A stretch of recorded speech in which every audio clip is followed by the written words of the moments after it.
நீ எப்படி உன் மனைவி கிட்ட இருக்கியோ, நான் உன்னை மாத்தி கூட சொல்ல, ஆனா உன் மனசாட்சிக்கு மட்டும் நீ ஆன்சர் பண்ணா போதும். இது மாங்கல்ய சூஸ்திரத்தோட உச்சக்கட்ட உண்மை. இந்த ஃபார்முலா கொஞ்சம் நீங்க புரிஞ்சுக்கணும்னு ஆசைப்படுறேன். ஒரு அப்பன் அவங்க பொண்ணு இருக்கு, நீங்க பொண்ணுகிட்ட எப்படி இருப்பீங்களோ அந்த மாதிரி புருஷனை பார்க்க சொல்ல. மனசார கேளுங்க, நீங்க ஒரு புருஷனை எப்படி இருந்தீங்க அதே மாதிரி புருஷன் உன் பொண்ணு கிடைச்சா எத்தனை பேருக்கு ஓகே, அப்படியே பழிச்சிடும். இப்ப கை கீழே வச்சுக்கலாம், தப்பு இல்ல. You understand? வேதம் சொல்லுது பாருங்க, 100க்கு ஒருத்தன் கூட கை தூக்கலையா? இதுக்கு எத்தனை பேர் ஒத்துக்கிறீங்க? கணிசத ஆன்சர் இஸ் கை தூக்குங்க, உரிமையா, தப்பு இல்லை. சிலர் சொல்லுவாங்க, இல்ல குருஜி நான் நல்லவன் தான், நான் எல்லாமே கேட்கறேன். சரி, உன்ன மாதிரி நல்ல குணம், உன்ன மாதிரியே உடம்பு இருந்தா பரவாயில்லையா? இல்ல குருஜி ஹெல்த் மட்டும் ஒண்ணு கொஞ்சம் பெட்டரா. இல்ல குருஜி ஹெல்த் ஓகே, கேரக்டர் மட்டும் கொஞ்சம் பெட்டரா. என் பொண்ணுக்கு என்ன மாதிரி வரக்கூடாது.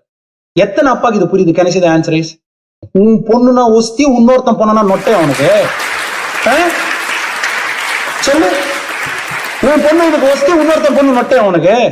உன் பொண்டாட்டி இன்னொருத்தன் பொண்ணு, இன்னைக்கு நைட்டு முடிவு பண்ணு. சில சொல்றீங்களா குருஜி அவசரத்துல திட்டேன், ஒரு உரிமையில அசிங்கப்படுத்திட்டேன். பாஸ்ட் ரெஃபரன்ஸ் பொண்டாட்டி கிட்ட கொண்டு வர எவனுக்குமே ஃபியூச்சர்ல நல்ல லைஃபே கிடையாது. எழுதி வச்சுக்கோ.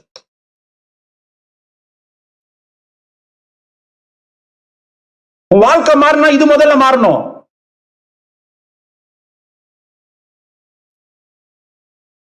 சிலருக்கு சந்தோஷமாயிடலாம், அப்பா எனக்கு பொண்ணே இல்லையேன்னு.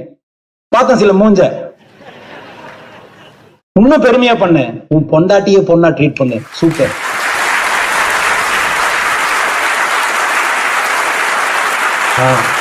என் பொண்ணுக்கு எப்படிப்பட்ட ஒரு மாப்பிள்ளை கிடைக்கணும்னு நினைக்கிறேனோ அந்த மாதிரி ஒரு புருஷனா என் பொண்டாட்டிக்கு இன்னைக்கு நைட்டு மாற ட்ரை பண்ணணும்னு மட்டும் ட்ரை பண்ணு. எழுதி வச்சுக்கோ, நாள்ல இருந்து பாருங்க வாழ்க்கை.